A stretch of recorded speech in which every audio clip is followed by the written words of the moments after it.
эмне максатта жыйналып атабыз? Максаттын баардыгы белгилүү. Көптөгөн сөздөр айтылат. Канча жолу шайлоо өтөрүнүн алдында ушундай эле жыйналабыз. Шайлоо башталгандан кийин баары шуркага майдан кетебиз. Мыйзамдуулукту сактаган эч ким жок. Мына мыйзамдуулукка сактайлы, бир кызыкчылыкка жооп берели, бир билек бололу деген инсандар бул жерде турат. Буларды бири-бирибизди ишендирүүнүн кажети жок. Бири-бирибизге сүйлөөнүн да кажети жок. Мына ошол жерде катышпагандардын кесепетин баардык барекет ошол жерде жыйналган. Өкмөт тарабынан кызыктар бирөө барбы? Жок. БШК тарабынан кызыктар бирөө барбы? Жок. Ким бар? Кечиресиз, Журабаева.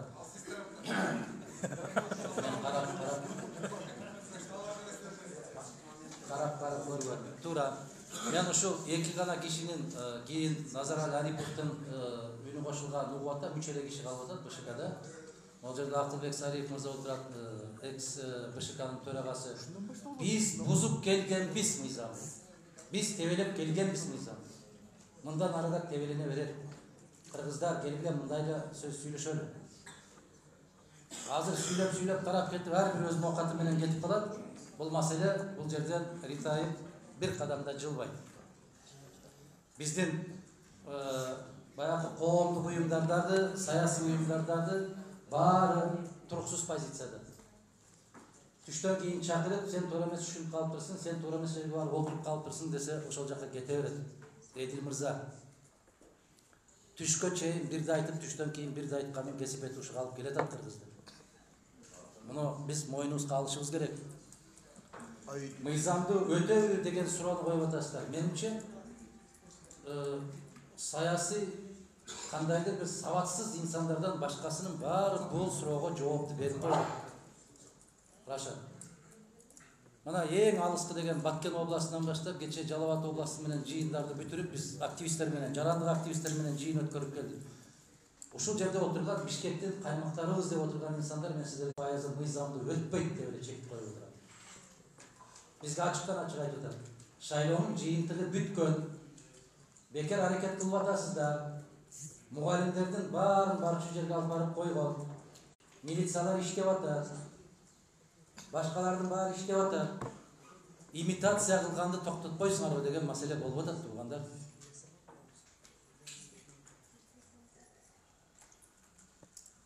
Очень тяжело, когда вот параллельно кто-то там выступает. Очень тяжело выступает. Сураныч, мен кыска эле айтам. Демек ушундай түзүлгөн кырдаалда эмне кылышыбыз керек? Ушунун тегерегинде сүйлөшүбүз керек.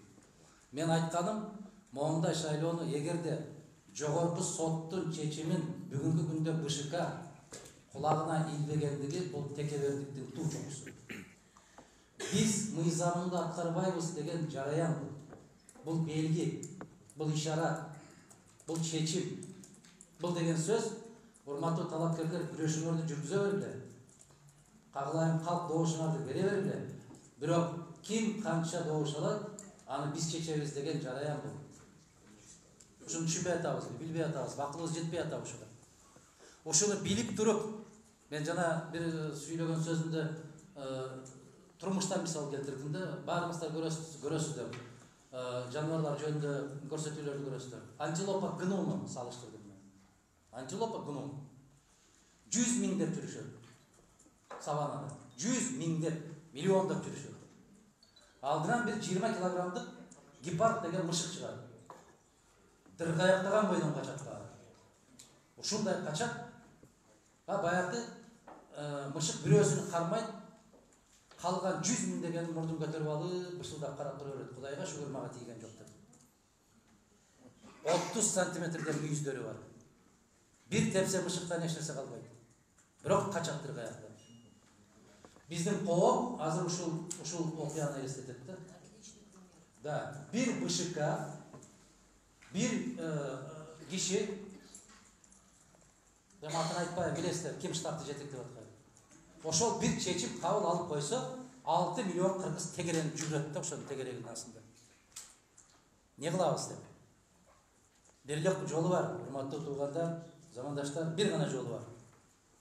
Баарыбыз биригип, талапты каттуу коюп, түз эфирди уюштуруп, улуттук филармония болобу, же башка сан болобу, Кайдыгер эмес, жанакындай ар жакта бер жакта жүгүрүп кыйкырып жүргөндөрдүн кажети жок, ачык эле айтам. Не надо вот это вот политологи под видом того, что там демократические какие-то там институты.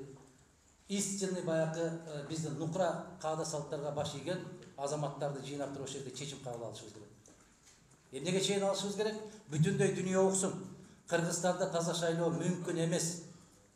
Мен өткөн жылы айткам. Мыйзамдуу жол менен Кыргызстанда бийлик алмашпайт. Эки жолу тең мыйзамсыз алмашкан. Азыр ушунун баарын мыйзамдаштыруу жолуна баратат. Башта мондай бир жасалма жабык ирет жасап келген болсо, Акылбек мырза туура, мындай хотя бы под демократию подгоняли какие-то там штрихи. Во всяком случае, перед Евросоюзом или другими международными институтами попытались показать, что Кыргызстан действительно островок демократии. А сегодня чихать не хотели. Почему?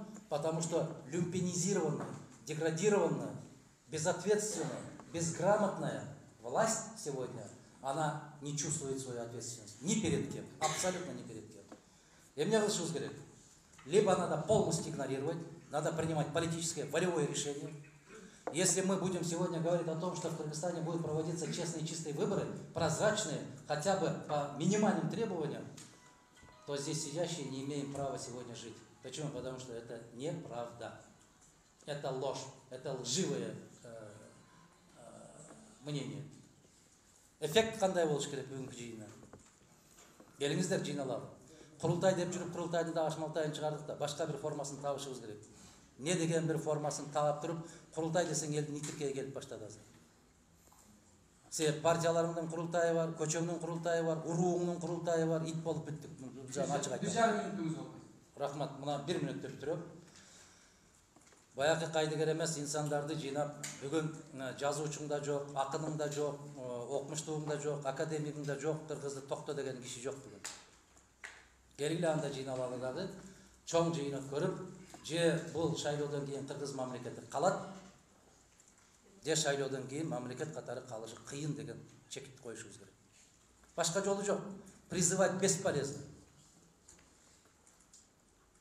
Мен ушундай эле көрөм. Шайлоонун жыйынтыгына кайсы бир кишилер илме килип, ишеним артып отурган болсо, как в свое время Владимир Ильич Ленина говорили, кремлевский мыслитель. Вот ошондой болбойлу. Рахмат. Уюштуруучуларга терең ыраазычылык билдирем. Ийгилик болсун, жакшылык болсун, анан бир чечимге келели. Рахмат, Акылбек Сомаевич.